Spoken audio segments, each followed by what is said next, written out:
এইগুলো ভালো আছে, লালটা হয়েছে দেখো, এবারে ভেনো। হ্যাঁ আচ্ছা দেখি, দেখুন দেখুন বন্ধুরা কত সুন্দর গাছের লিচু। এটা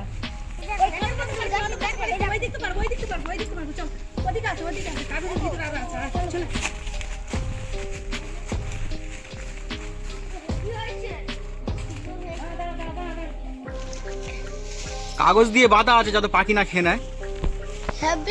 প্রচুর পাখি নষ্ট করে আর সব ভেঙে নিচ্ছি। দেখুন গাছে হয়ে আছে কিরকম। আর এটা আমার বাড়ির সামনে গাছ, দুটো গাছ, আরেকটা গাছ বাগানে আছে, সেটাও দেখাবো। উঠে নিতে হবে না, উঠে নিতে হবে না। দাও দাও দাও, আর লাগবে না, আর লাগবে না, এই অনেক হয়ে গেছে। একদম আমাদের গেটের সামনে গাছটা আছে, এসে সবাই দেখে তো অবাক হয়ে যায়। একদম ঘরের সামনে লিচু গাছ। চলো দেখুন কতটা লিচু নিয়েছি, অনেকটা লিচু হয়েছে। এটা বিশাল বড় গাছ, পড়ে গেছে পড়ে গেছে।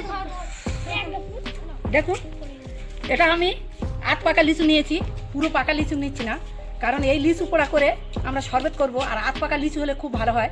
চলুন আরেকটা গাছ দেখাই আপনাদের।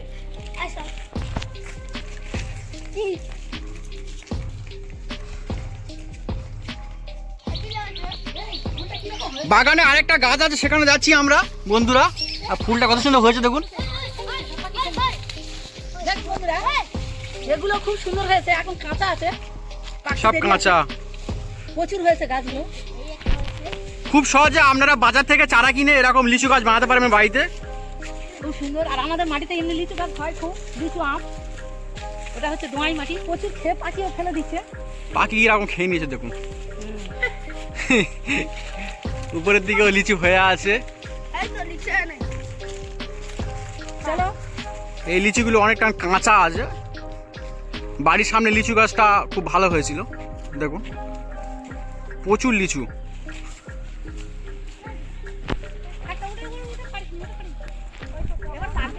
লিচু মাটির নিচে কাছাকাছি ঝুলছে দেখুন বন্ধুরা, একদম মাটি থেকে একদম মাটির উপরে।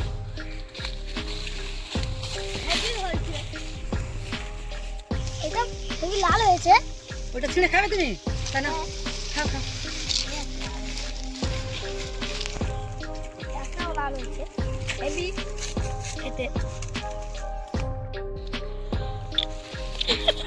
বাক্কারে পড়ে গিয়েছে। এবার চলুন বন্ধুরা, এখন আমরা লিচু পোড়া করে দেখাবো আপনাদের। অনেকটা লিচু নিয়ে নিয়েছি গাছ থেকে আমরা।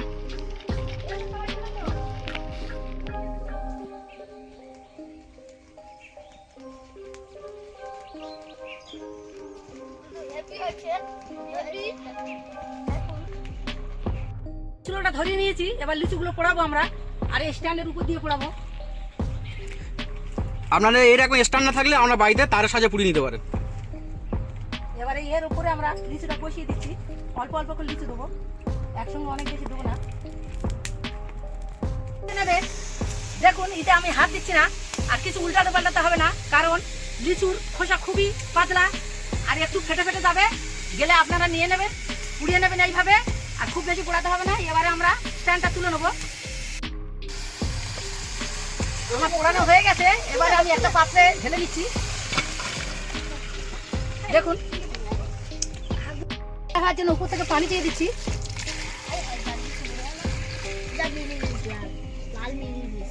বন্ধুরা মিনিট 3 মতো ঠান্ডা করে নিয়েছি, ঠান্ডা হয়ে গেছে আমাদের। এবারে খোসাগুলো ছাড়িয়ে নেবো, আর কত টপ টপ ছাড়ানো হয়ে যায় দেখুন, কোনো ব্যাপার না।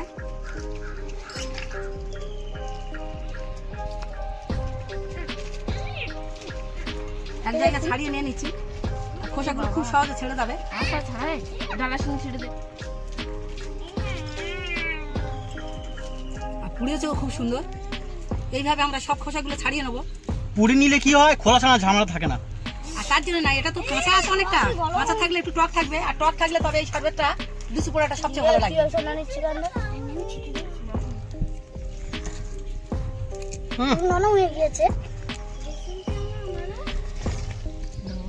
হাঁটিগুলো ফেলে দে, হাঁটিগুলো ছাড়া, হাঁটি সুন্দর দিস, আটিগুলো ছাড়ি নাও। হ্যাঁ মাঝে হাঁটি, মাঝখানে আটি আছে, আর হয়েছেও বড় বড়। পুরি নিলে দেখুন কি সুন্দর ছেড়ে যাচ্ছে। দেখো কি সুন্দর, এই তো পটপট করে হয়ে যাচ্ছে। পরে সেগুলো পোড়া, সেগুলো ভালো হয় তাড়াতাড়ি হয়ে যাচ্ছে। আর কিন্তু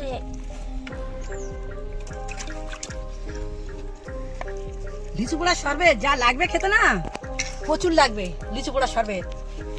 আপনারা লিচু ড্রিঙ্ক খেয়েছেন, পাকা লিচু ড্রিঙ্ক, কিন্তু লিচু পুড়িয়ে একদিন শরবত করে খাবেন, দেখবেন কত ভালো লাগে। আর এই হালকা টক থাকবে, খুবই ভালো লাগবে লিচু পোড়ার শরবত। আমরা অনেকবার করে খেয়েছি, কারণ আমাদের গাছ আছে। সবসময় লিচু পোড়ার শরবত, এই গরমকালে লিচু পোড়ার শরবত খেলে খুবই ভালো লাগে। লিচুর মধ্যে অনেক ভিটামিন আছে, অনেক পুষ্টি গুণ আছে। এই দেখো কেমন চোহা, পুড়ে গেছে ওই জন্য। এই পুরি নিলে তো খুব সুন্দর ছাড়া দেওয়ার সুবিধা হয়। এই পুড়েছে, দেখুন পুরো নরম হয়ে গেছে। আর ধোঁয়া আসতেছে, দেখ শোনো, খুব ধোঁয়া আসতেছে। আর এখানে পুরো নরম হয়ে গেছে। নরম হয়ে যাবে, পোড়ালে তো নরম হয়ে যাবে, এটা তো নরম জিনিস। এই এবার নিয়ে আয়, কি এই সইলে নে, এখন সইলে নে। সুন্দর, এরকম নিয়ে ভেঙে দে। আমি কতটা হয়েছে দেখ, দেখে ভিডিও সাজগুলো কিরকম দেখাচ্ছে। এর পাশে এদিকে কারা করে খেয়ে রয়েছে। আর আমাকে বলে চাই কিভাবে চাই, কি সুন্দর এটা, মন ফল করতেছে। বন্ধুরা লিচুগুলো সব ছাড়িয়ে নিয়েছি, আর কতটা হয়েছে দেখুন, অনেকগুলো হয়েছে। এবারে এগুলোকে আমরা মিক্সি করব। না ওই পারে ফেলে দাও, পুকুরে বেগে দাও, পুকুরে দাও। হ্যাঁ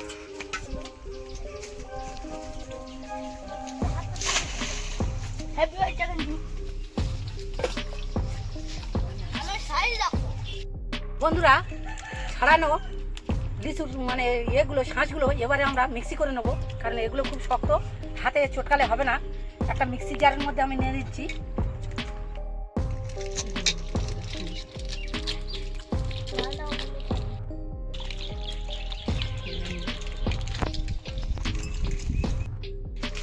এবারে এর মধ্যে আমি চিনি দিয়ে দেবো, আর চিনির দানাটা আমার খুব বড়। এখানে চিনি দিয়ে দিলাম, 150 গ্রামের মতো চিনি দিয়ে দিলাম। আর এখানে কোনো পানি ব্যবহার করব না, কারণ পানি দিলে এই লিচির শাঁসগুলো ভালো করে মিক্সড হবে না, বা নরম হয়ে যাবে না, একদম সফট হয়ে যাবে না, এগুলো খিচড়ি খিচড়ি থাকবে। আপনারা পানি দেবেন না। এটা মিক্সি করে এনে আমি আপনাদের দেখাচ্ছি।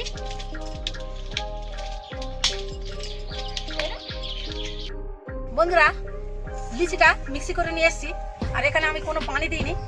আর আপনারা পানিও দেবেন না, দিলে তাহলে খুব ভালো ফেটে যাবে না, অনেক গোটা গোটা থেকে যাবে। এবারে আমি একটা পাত্রের মধ্যে ঢেলে নেবো, একটু পানি দিয়ে ধুয়ে নেবো।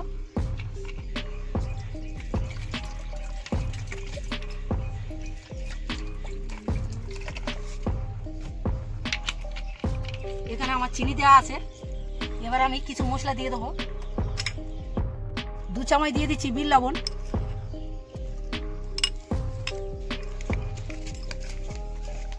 দিয়ে দিচ্ছি ধনিয়ার গুঁড়া,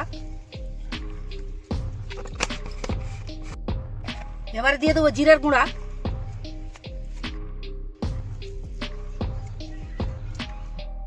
এবারে দিয়ে দেবো 1/2 চামচ সাদা লবণ। এইগুলো দিয়ে এবারে একটু ফেটে নেবো ভালো করে। এবারে আমি বরফটা শরবতের মধ্যে দেবো, আর বরফ শরবতের মধ্যে দিলে খুব ভালো লাগবে। বরফটা ভেঙে নেবো, ফ্রিজে বসিয়ে রেখেছিলাম, আর অনেক জমে গিয়েছে, অনেকটা বরফ আছে এখানে।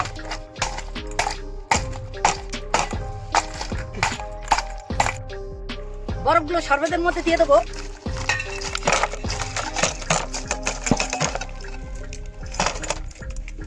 বন্ধুরা, লিচির শরবতের মধ্যে আমি অনেকগুলো বরফ দিয়ে দিয়েছি, আর বরফগুলো দিয়ে কন্টিনিউ নেড়ে যাচ্ছি। আর যত বরফটা মেলাবেন তত ভালো লাগবে, তত শরবতটা ঠান্ডা লাগবে। আর অনেকটা চিনি দিয়ে দিয়েছি, খুব সুন্দর লাগবে। এবারে আমি গ্লাসে সার্ভ করবো।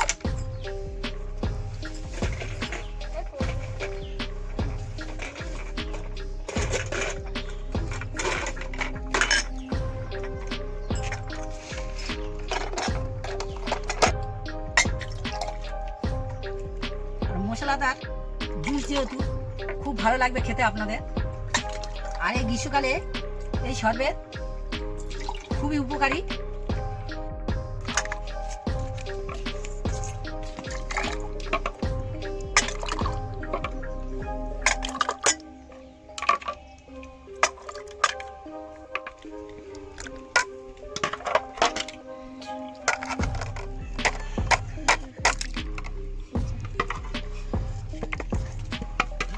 ভালো দেখানোর জন্য উপর থেকে আমি একটু পুদিনা পাতা দিয়ে দিলাম।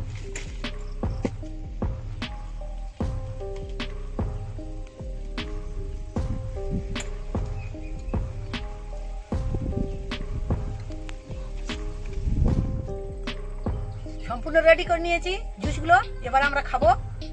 আর আমার মেয়েকে দিচ্ছি, নাও সুয়ানা, নাও নাও, তুলে নাও, তুমি এটা নাও।